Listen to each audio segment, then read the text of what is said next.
The Philippines is renowned for sending its workers to fill jobs all over the world. But now, a growing multi-billion-dollar industry is enabling many young Filipinos to find work here at home. It's created an opportunity for young people to basically work for a Fortune 500 multinational, having an international job without leaving the Philippines. Manila is the world's new call centre capital, overtaking India. Filipinos are really good in conversing in English. Being a call center would give you more opportunities to grow. You can earn almost as much as what you'd earn abroad. What the call center industry can give to every Filipino is to help them achieve their dreams. But critics say it's not fostering talent and could impact other professions needing educated employees. For now, we are basking in the glory, but we have not really seen the implication of our people going into jobs which do not really contribute, aside from economically, to our national development. I'm AMBROSE. On this edition of 101 East, we examine the booming outsourcing industry in the Philippines and ask if there are limits to its success.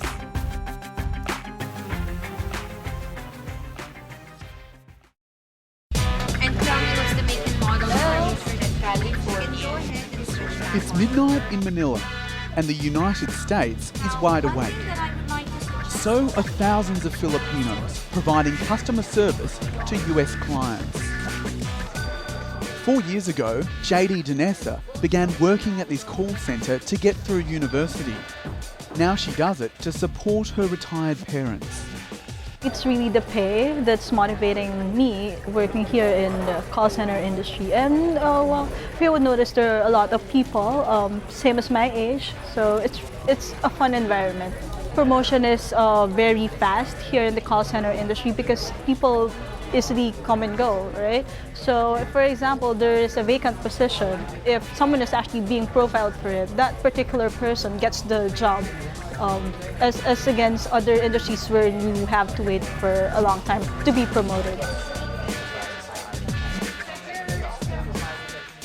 Today, whether it's booking hotels, home shopping, getting IT support, or advice on a corporate helpline, chances are you're phoning the Philippines. Exactly. All right, well, that's it for me. JAYDEE says most customers assume she is American, but it's not always easy for her to understand customers. It's really hard sometimes to understand, especially if the client or the customer is from states or their accent is really different from what we're familiar with. It's a bit hard to understand. With almost 500,000 workers, the Philippines has overtaken India as the world's call centre mecca.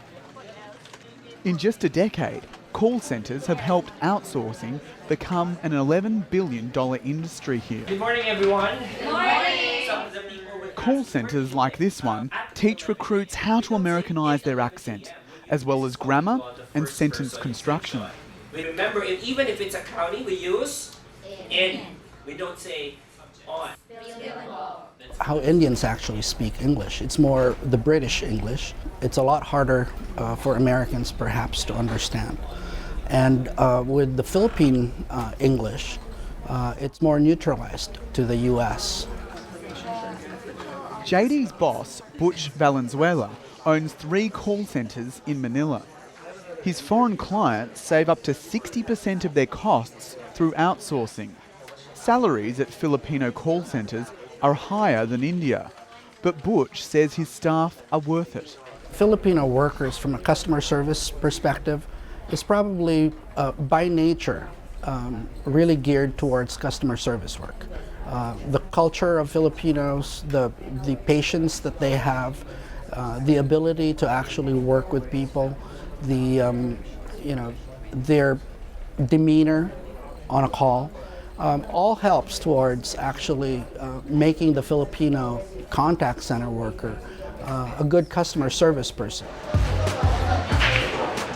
It's not just strong customer service skills. The Philippines has a growing young workforce and have embraced westernisation since its days as a US colony. I think I already adapted the way I actually do things. Like for example, if I'm speaking with my friends, I sometimes communicate with them in the foreign language already, not in our language. JAYDEE has more options than previous generations who had to go overseas for work. With outsourcing, there will be 500,000 more jobs over the next 3 years. I have relatives working in other countries, but I'd rather work here with an average salary than really go out. Because all of my friends are here, my family is here. Founded in Europe, Transcom is one of the big call centre companies in Manila. In the main lobby, there's no shortage of job applicants looking for work. Entry-level salaries here are 40% higher than the minimum wage. What do big call centres offer Filipino workers? A couple of things. Essentially stability, job stability and security. We have been growing at 20 to 30% year over year. So the bigger the company becomes, the more stable their jobs become as well. SIVA SUBRAMANIAM is Transcorp's country manager. He's from Australia and is keen to make his workers feel like locals too. You're making me homesick for my home country, Australia. You've got kangaroos and koalas and Australian flags up on the walls. I mean, why is that the case? This particular client is Australian-based client. When employees walk into this call center, they need to embrace the Australian culture, they have to embrace the customer's culture. And so every time an employee comes in and logs in, they're logging in for the client based in Australia and thinking like an Australian, handling the Australian call. So this is really a design for them to get them in the right mindset before they start taking calls. This is just one of 4 floors at Transcom, with each housing 1,000 workers, handling calls for multinational corporations. The companies are big names in their fields, but we're not allowed to show you their logos. We sign a non-disclosure with our clients. We don't promote and market the client's brand without the client's permission. The second part of it is that when somebody goes offshore, that means job losses in their respective countries. So talking about Philippines growing and creating jobs, and when the country that we originated from struggling with high unemployment, there's a propensity to take a negative attitude towards the Philippines and the industry as a whole. Given the scale of their outsourcing industries, there's a fear of China, India and the Philippines devouring jobs in Western nations. But Rick Santos says these fears are unfounded. He's a leading real estate figure here, aligned with the American Chamber of Commerce. Today, his company is opening this new building to rent to outsourcing companies. I think what you'll find is that a lot of these jobs, they're not wanted in the United States. It's too expensive in the United States. And I think what people don't realize, it's actually really helping keep the US and Europe strong, because you need to bring down the cost. You know, the analysts on Wall Street want to see headcount reduction, but these functions still need to be done. Mr. Santos says offshore arrangements also cut external costs like taxes, giving companies space to grow their workforce at home and explore innovation. Today, there are close to 1,000 multinational companies in the Philippines. Any of the big names, the banks, the Fortune 500 companies, they're all here, whether it's, you know, the HSBCs or the JP Morgans or the Wells Fargo. They're outsourcing functions here. They need that work done with the right skills, and that's been very successful. So there's a big, you know, 5 years ago there might have been, well, we're just outsourcing for profit. Now it's a situation where people are outsourcing for survival. Outsourcing has led to an explosion of wealth in the corporate end of Manila. But can young workers keep up with the demands of an industry that is growing by 30% every year? JAYDEE used to play sport, but she says it's hard to exercise given her nocturnal lifestyle. All of your friends are actually at work. So if you don't have someone to play with, you can't basically play, right? And if you'd actually ask your friends from the industry or from the same company, they would normally say they'd rather sleep or rest. Like many call centre workers, JAYDEE lives with her parents in Manila's working class suburbs. She wakes up at 6 p.m. to get ready for work. It can take her up to 3 hours in manic peak hour traffic to get to the office. With staff turnover rates higher than other local industries, she says it's a draining lifestyle. Sometimes when I get too tired and I really haven't gotten enough sleep, and then I would go out after shift, it would really take a toll on my health. There will come a time where I first need to change gears, but I'm not really thinking about it right now. But there are ways to fight fatigue and navigate a night shift. This is Eastwood. It's a city of call centres, one of several districts across Manila dedicated to outsourcing. Those towers behind me are all rented out by international companies. And with that influx of workers comes those other multinational corporations. Many frequent fast food restaurants which have sprouted up around the call centres. But studies show 47% of workers skip meals and replace them with caffeinated drinks or cigarettes. Coffee, I take around 4 to 5 cups a night. And Coke, like I take around 3 bottles of Coke just to stay awake. Cigarette. Keep us awake. Did you say you feel heart palpitations? Yes, sometimes. I mean, it's okay as long as the customers that we talk to are satisfied. It's okay. Outsourcing businesses say they try to create healthy workplaces for their workers. That's why we have the gym, we have sleeping quarters, we have showers. If there's a calamity, a lot of our employees stay in our building, and we do a lot of loans for our employees. We can order books through the company. They can order pharmaceutical products through the company. All these things made us like a family away from a family. We actually challenge our employees to come up with new ideas, challenge them to do things differently, think outside the box. But thinking outside the box remains a problem for the call centre industry.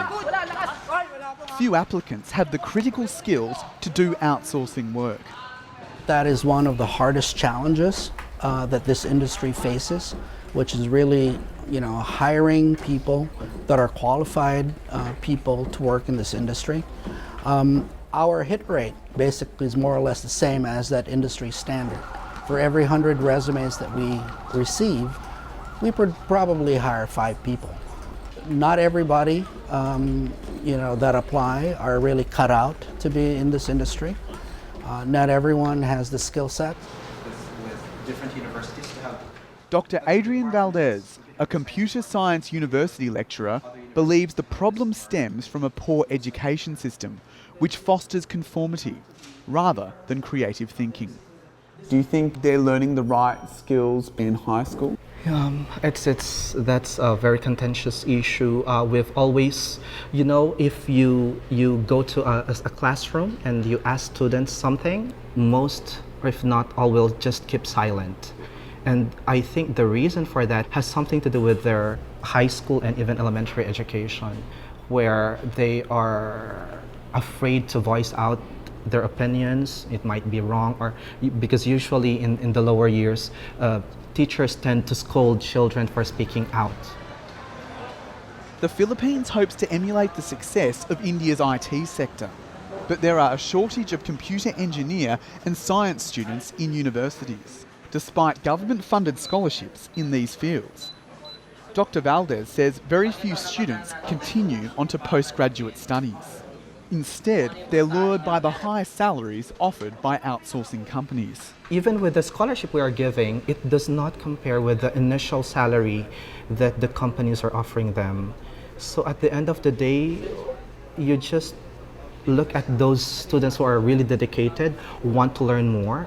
Those are the things that we are able to persuade to go back to their studies, but it's not enough. Imagine we have a scholarship grant and it's undersubscribed.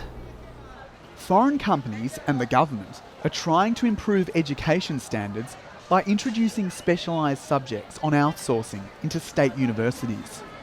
Dr. VALDEZ says corporate involvement creates competitive students, but he's concerned about graduates postponing their desired profession for outsourcing work. It's a problem right now. People tend to go to a profession because of the monetary rewards they get, not because they will be happy doing the job they do. It's a pity in that sense, because of course you want them to develop their skills, their talents, and yet because they are lured to this huge salary, they'd rather go there than become more experts in their chosen field. Clark is one of 8 cities outside the capital being developed into an outsourcing hub. Kevin LEVERSEE has experience with startup companies in the US and Australia. Now he's trying to build one here, but he says he's struggling to find employees with creativity and an entrepreneurial spirit. I'll be honest with you, it's really hard. It's tough. The interviews and the applicants that we get, they're looking for a good job. They're looking for the McDonald's menu that says, here you go. But if you go to North America and you go to an IT class in almost any university, and you get, why are you guys going to school?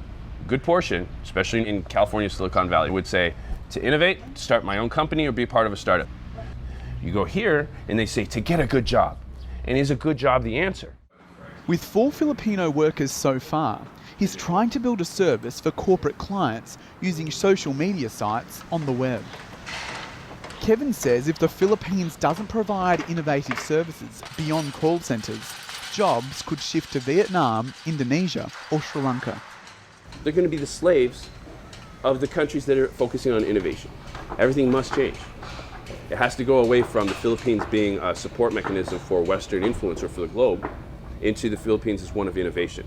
I get laughed at by Filipinos in leadership positions, and I wish I could name them, but I don't want to start a fight. Because I say, yes, the Philippines can be the next Silicon Valley.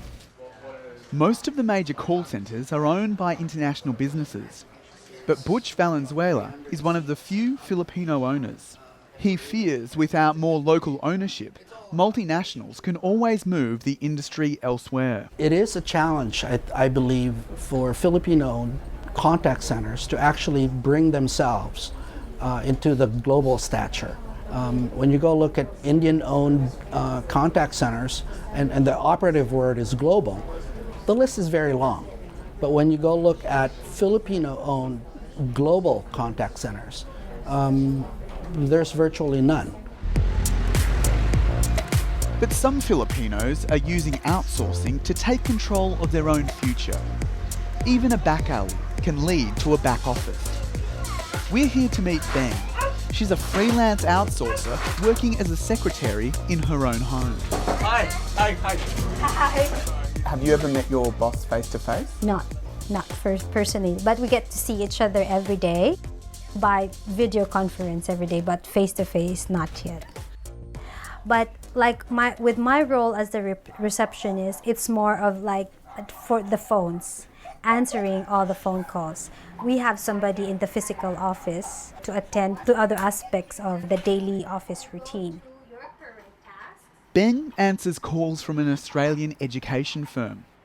She is provided with an ISP phone to Australia and a fast internet connection for online meetings with colleagues across the continent. Hey, it's BHENG here.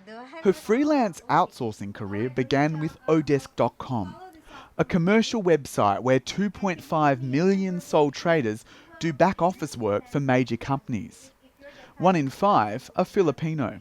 It's convenience, and you don't have to spend money for your travel, because when you work outside, you have to spend for transportation, for your food, and all that, and you save a lot of time.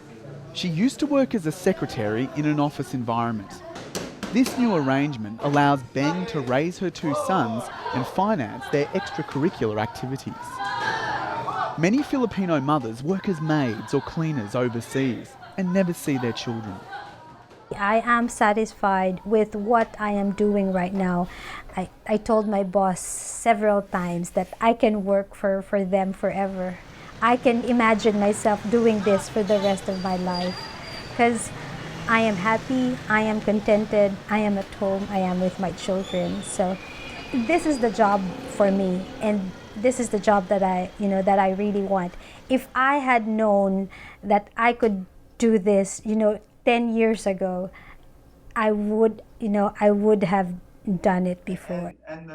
Her boss, who is based in a rural Australian city, says freelance outsourcing has challenges, but as long as there is reliable internet, it works well for medium-sized businesses. For us, it was ensuring that we didn't take advantage of outsourced workers. We offer many things that you wouldn't offer to a normal contractor, such as sick leave, such as holiday leave. You know, you read horror stories of companies taking advantage, and we just never want to be in that position. Do you think in the future these sorts of arrangements will become common? I think that what will become more common is that the need to have a physical office and a physical presence in the same place will become less and less. Thank you for calling Fortress Learning. This is BHENG. How may I help you? Most of our communication is electronic or over the internet type communication, such as what we're doing here today. So, look, I think it's the way of the future. It's not just office jobs, even creative studio work can be outsourced. Grace DIMARANAN runs a boutique animation company, providing content for e-learning, video game and television producers overseas. Many big corporations use small suppliers like hers.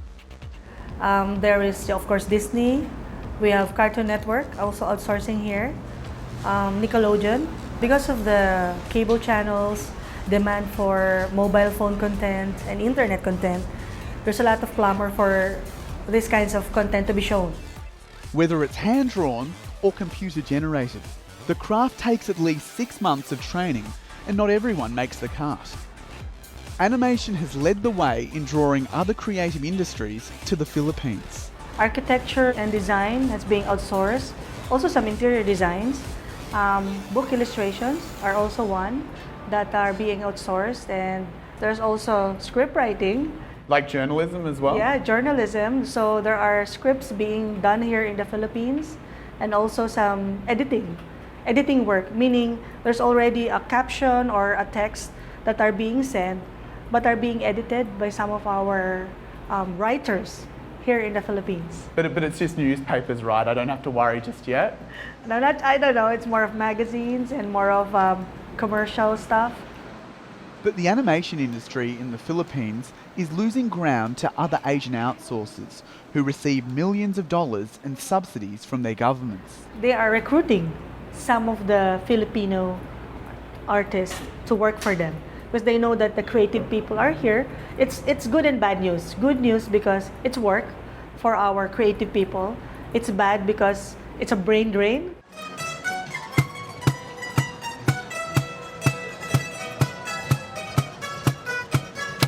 In a country where call centres account for 65% of the outsourcing industry, the challenge lies in funding and finding more innovation. With regards to skills, I think people in the Philippines are some of the most creative in the world. If you look at things like advertising and bands and musicians and some things that are happening on the software side here now, and the creative agencies, the ad agencies. So I think with regards to that sort of innovation, I think one of the keys will be, once again, bringing some of the overseas Filipinos home that have those PhDs from places like Silicon Valley, and bringing that educational system back in. The government is adding 2 more years of secondary schooling across the country to help create smarter, highly competitive students. BHENG supports this move.